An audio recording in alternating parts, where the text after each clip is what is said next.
Hello, love. Hiya. There's the glasses that Barry was asking for. Oh, great. Cheers. That's smashing. Thanks, Chris. Jimmy, could you do me a favour, please? Of course. Only I feel really embarrassed to ask. No, go on, what? Well, I got my purse stolen. Go away. Where? Oh, in town, and I need some money for the taxi. Oh, well, it's no problem. Anything for a neighbour, yeah? No problem. God, can't trust anyone these days, can you? Oh, look, I've only got coppers. I haven't been to the bank machine today. Hang on. Barry! Barry! I'm on the bug. Well, get down here, will you? We've got a taxi ticket away here. Don't worry, he's loaded. Good job it was me and no one else, eh? Otherwise, that would have been really embarrassing, wouldn't it? Hey, kid. Lend a fiver, will you, mate? Oh, no. No, it's not for me. It's for her. Barry, I need it for the taxi, Yes, love. she had a purse nicked in town. Ah, well, can't trust anyone these days, can you? No. That's what I said. There you go, then. Oh, thanks very much. I'll pay you back later. No rush. They're broke then, you know. With the phone next, won't it? Then the mortgage, then it'll be goodbye, Rogers. Yeah, well, if you can't live within your means, you know. Then live without them. Where are you going? I'm gonna go and sort the glasses out, aren't I? Here we go, here we go, here we go. All right. Fine, thanks. Go on, then. What? You want something? Well, everyone's invited us to the party behind the back of the house tomorrow, you know. Oh. Thanks very much. Don't mind if I do. And actually, well, we need some glasses, and like, seeing as the neighbours are going to be the only ones drinking out of them, well, I thought, you know. Well, I think... All right, John. Listen, I've got your suit sorted out for tomorrow, kid, OK? I only said I'd think about it. Jonathan, just for once, let yourself go, will you? Look, it's a one-off this. You'll have a laugh, kid. I've got my own suit. Well, what's the point of spilling ale on your own suit when you can wear one of mine? I'll let you know tomorrow, all right? Canopy. See, That's the thing a big about spend, isn't it? Yeah, see, the thing about it is, like, it's for me mum and Billy, like, I mean, I wish they were getting married, you know. I'll bring them over this afternoon. Great. What time are you going tomorrow, babes? Oh, 2 o'clock. Well, I think I'll get my hanky and come and wave you off. No, you're all right. No, I'd like to, if it's okay with you. Yeah, all right. Sammy. The shop's development might be linked to the river. I couldn't give a monkey's if it is or if it isn't. I'm traipsing all over the place trying to find a job and you're messing about on the river. I'm not messing about. And then when I come home, I've got to go all around the close begging for a loan to pay for a taxi. It's not my fault you spent up. You should be looking for a job, Frank, instead of dredging the river, because all I'm ever going to earn is shirt buttons. Chris, we're talking about our daughter's life here. Oh, Frank, grow up, will you? I'm talking about all our lives. Our mortgage, our food bill. Chris, the only asset we've got is the house, right?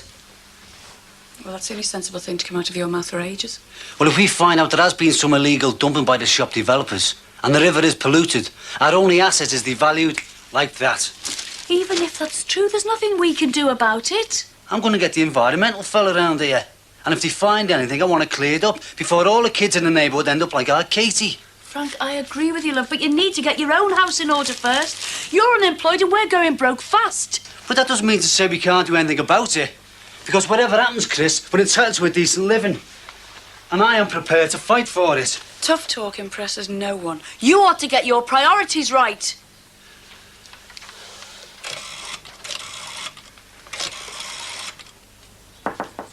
You can't see it till tomorrow. I'm having a bevy. Just want one.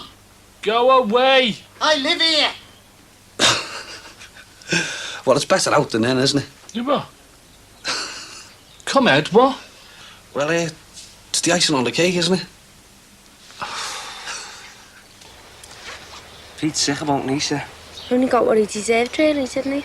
He opened his eyes too late. Yeah. I can't help feeling sorry for him, though, you know, Sam. Yeah, well, she was mad about him. He was mad about her. He still is. Yeah, well, he had a funny way of showing it. I mean, he thought he was doing her a favour by going out with her. I'll behave. No, he did! And he thought he was doing her an even bigger favour by taking her back. Suppose you could see it like that, then. Yeah, well, what other way is there? Well, sometimes you don't realise what you've got until it's gone. And he only woke up to that when he'd finished with her. And now he feels lost because he keeps asking her to go back with him and she won't. Did he tell you all this? He's not clever enough to work that one out. I think you're right, though. What? Well, he should have appreciated Nisha in the first place. It's all a question of trust, really, isn't it? Well, meaning what, like? Well, sharing things, talking about things when you're a couple, instead of keeping it to yourself. Doing just that makes things worse, doesn't it? Yeah, but you might not know what you want, might you? I mean, you might just be confused. So therefore you say, look, I'm confused, and take it from there. How? Communication, Sammy. But you might not want to talk. I mean, sometimes you let your actions do the talking. People still get the same message. The wrong message, like Nisha did with Pete. Yeah, well, maybe they really did communicate.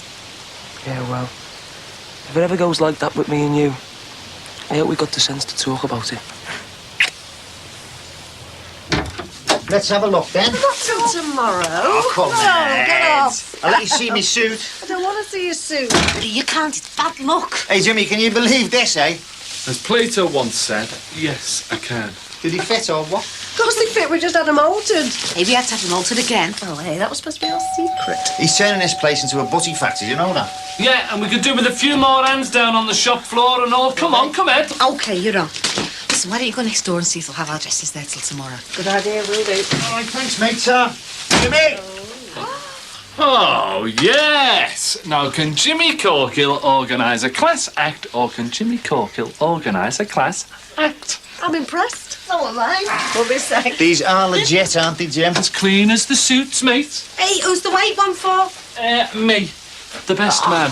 I always did stand out in a crowd. You haven't ordered top hat and sales as well, have you? That's an idea, isn't it? Forget it. Where do you want them? In there. Oh, no, whoa.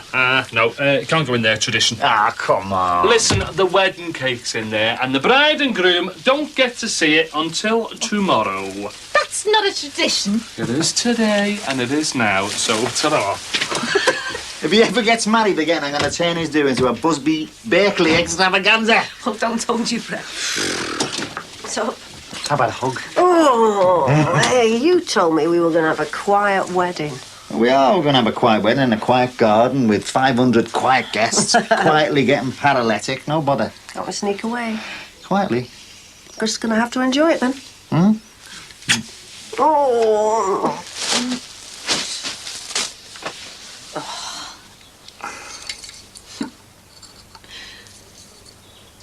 Well, where's the top one? It's in there. All right. It's okay, I'll get it.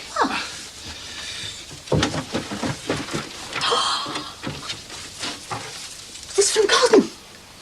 Yeah, When? Friday. And they don't know. Yeah, and they never will either, Kathy. Do you think he means it? Listen, it's all taken care of, okay? I don't like the sound of that. Look, if Joey Godden turns up here, I'll be ready for him, with loads of imported muscle on hand. So until then, keep that shut, okay?